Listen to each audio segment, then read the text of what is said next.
وہ کہتی ہے جب حضور نے کہا نا بیٹیاں برابر ہوتی ہیں تو میرے اندر سے ایک آواز نکلی، میں نے کہا او حاتم تائی کی بیٹی تو غلط تھی، یہ بادشاہ نہیں ہے تو اللہ کے سچے رسول ہیں۔ بادشاہ تو سخت سزائیں دیتے ہیں۔ کہتے ہیں حضور میرے قریب آئے اور آ کے کہنے لگے تو سردار کی بیٹی ہے، تیرے باپ میں اچھی خصلتیں پائی جاتی تھی، بتا تیرے ساتھ کیا معاملہ کروں، کیا معاملہ، یہ حضور کی پسند ہے، کیا معاملہ کروں؟ تو کہنے لگی میں چاہتی ہوں مجھے آزاد کر دے۔ کہتی مجھے امید نہیں تھی۔ حضور کہیں گے ٹھہر جا، بیٹھ جا، بات کرتے ہیں، مشاورت ہوتی ہے، پھر اس کے بعد کوئی فیصلہ ہوتا ہے۔ کہا آزاد کر دو۔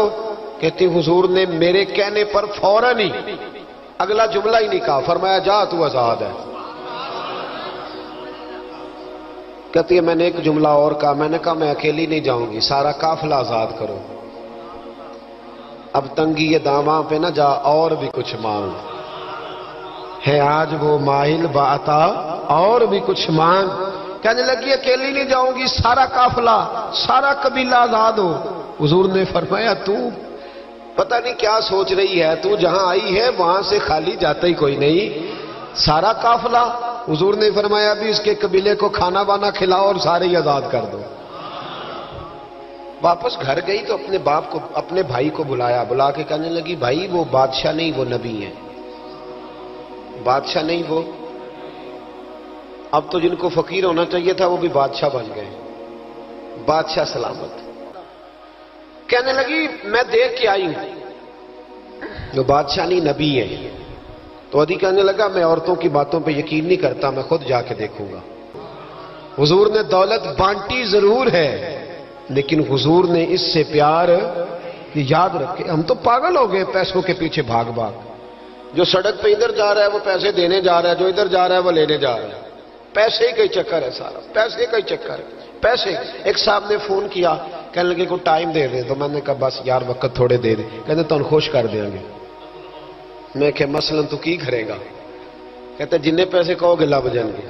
تو میں نے کہا یار ہر ایک کو بکاؤ مال نہ سمجھا کر، ہمارا بہت زیادہ ریٹ ہے تو دے ہی نہیں سکتا۔ کہنے لگے کون دے سکتا ہے؟ میں نے کہا دنیا میں کوئی بھی نہیں دے سکتا، ہمارا ریٹ ذرا زیادہ ہے۔ ہم نے اگر ریٹ مانگنا ہوا تو قیامت کے دن غوث اعظم جیلانی سے جا کے مانگیں گے، یا ان سے مانگیں گے جن کے نام کی دہائی دیتے رہے ہیں، تعریف مصطفیٰ کی کرے اور نتیجہ ہم دنیا داروں سے مانگیں، انہی سے لیں گے نتیجہ جن کے قصیدے ساری زندگی گائے ہیں۔ ہاں تو اس لیے چکر سے باہر آمدام برسرے مطلب۔ عدی کہتے ہیں کہ میں خود جاؤں گا پھر جا کے دیکھوں گا۔ عدی مدینے آئے دیکھنے، اور جب بندہ کسی کو دیکھنے آتا ہے تو تنقیدی نظر سے آتا ہے۔ کہتے ہیں میں مسجد نبی میں پہنچا تو کچی زمین پر، کچی زمین پر غلاموں کے ساتھ، ادھر دیکھو یہ بھی تو حضور کی سنت ہے نا جی۔ حضرت ابو ہریرہ صحیح سند کی حدیث بخاری میں فرماتے ہیں حضور کے ساتھ ایک سفر میں تھا، نبی پاک علیہ السلام نے فرمایا کھانا نہ پکا لیں، حضور پکا لیں۔ فرمایا تو گوشت لے آ، تو اس طرح کر، مسالہ جات تیار کر لے، تو فلاں چیز کر لے۔ آخر میں حضور فرمانے لگے میں لکڑیاں کٹھی کر کے لاتا ہوں جی۔ اللہ کرے پیرانو حدیث زبانی یاد ہو جائے، آمین تے آکھیا جی۔ میں لکڑیاں کٹھی کر کے لاتا ہوں، لکڑیاں۔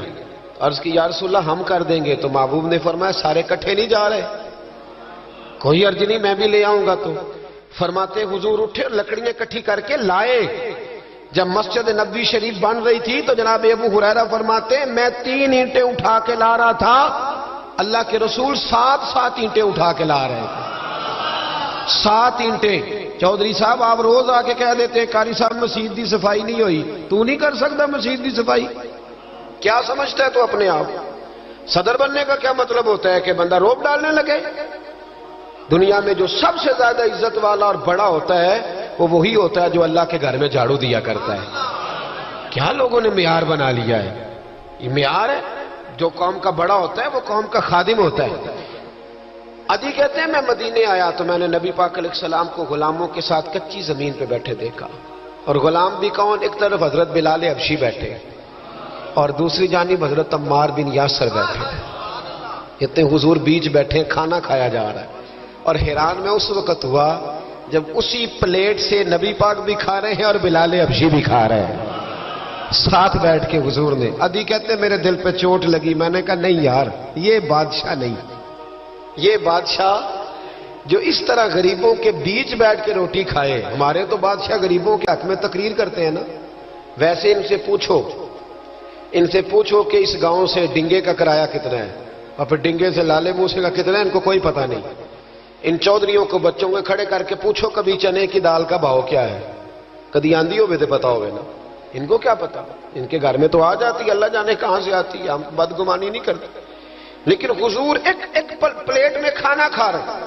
ادھی کہتا میں سمجھ گیا یہ بادشاہ نہیں. پھر میرے دل میں شیطان نے وسوسہ ڈالا. میں نے کہا مسجد کچیا ہو سکتا ہے، مکان بڑا پکا ہو، بنگلہ بڑا عالی شان ہو. حضور کی عادت مبارکہ تھی جب کوئی مہمان آتا تھا تو یا مسجد میں اصحاب صفہ کے ساتھ رکھتے تھے یا کسی صحابی کو دے دیتے تھے، وہ اپنے گھر لے جاتے تھے. ادھی کہتے ہیں میں نے جب سلام کلام کیا نا، دل میں خیال تھا کہ گھر بڑا عالی شان ہوگا، تو محبوب فرمانے لگے میرے دل میں خیال ہے.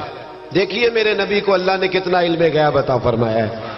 کہتے میرے دل میں خیال ہے. مصطفیٰ کریم فرمانے لگے یار تو یہاں نہ بیٹھ، چل میں تجھے گھر لے چلتا ہوں. خیال آیا مسلمان نیک و بد پہچان جاتے ہیں اور محمد آدمی کے دل کی باتیں جان جاتے ہیں صلی اللہ ہو.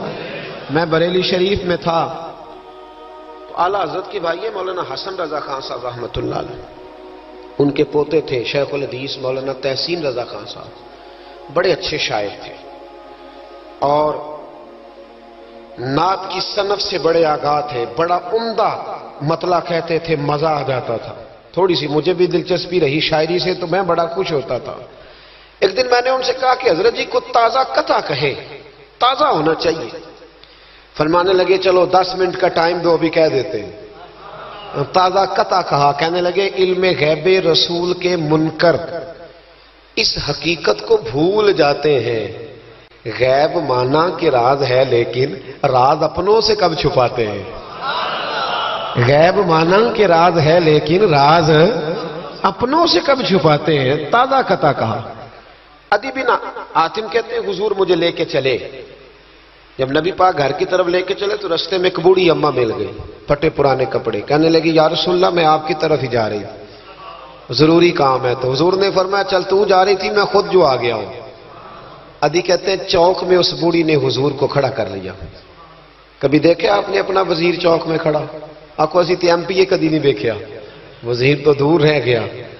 چوک میں کھڑا کر لیا نبی پاک صلی اللہ علیہ وسلم. اور وہ بی بی اپنے دکھڑے سنانے لگی. کہتے قربان جاؤں وہ دیر تک باتیں کرتی رہی اور نبی پاک سنتے رہے.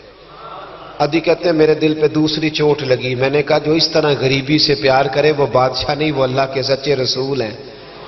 حضور مجھے گھر لے گئے.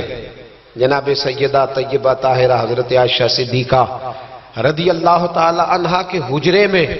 اور حضور جب اندر لے گئے تو ایک چٹائی پڑی ہے کھجور کی چھال کی، وہ بھی پھٹی ہے 2 جگہ سے، ایک مٹکا 2 پیالے، ایک تکیہ جس میں کھجور کی چھال بھری ہوئی ہے. کہتے حضور مجھے لے گئے. میں نے محبوب کا وہ مکان جنت نشان، میں نے وہ مکان دیکھا جہاں حضرت جبریل حاضری دینے آیا کرتے. میں نے وہ مکان دیکھا جس کے دروازے پہ 70 ہزار فرشتے ڈیوٹی کرتے. میں نے وہ مکان دیکھا. کہتے میں حیران ہو گیا. حضور مجھے بٹھا کے گئے دوسرے کمرے میں اور وہاں سے حضور سرکہ لائے، کھجورے لائے، تھوڑا سا کھانا لائے. کہتے میرے سامنے رکھا. اب میں نے اس کھانے کی سادگی کو بھی دیکھا. لگے جو مزدور شاہ ایسا، نہ دھن نہ دولت سربراہ ایسا، فلک نشیں کا زمین پہ گھر ہے، میرا پیغمبر عظیم تر ہے. کہتے حضور صلی اللہ علیہ وسلم نے کھانا دیا تو حضور کی وہ سادگی. ادھر دیکھیں، اس بندے میں سادگی نہیں نہ ہوتی، اس میں اپنائیت نہیں ہوتی.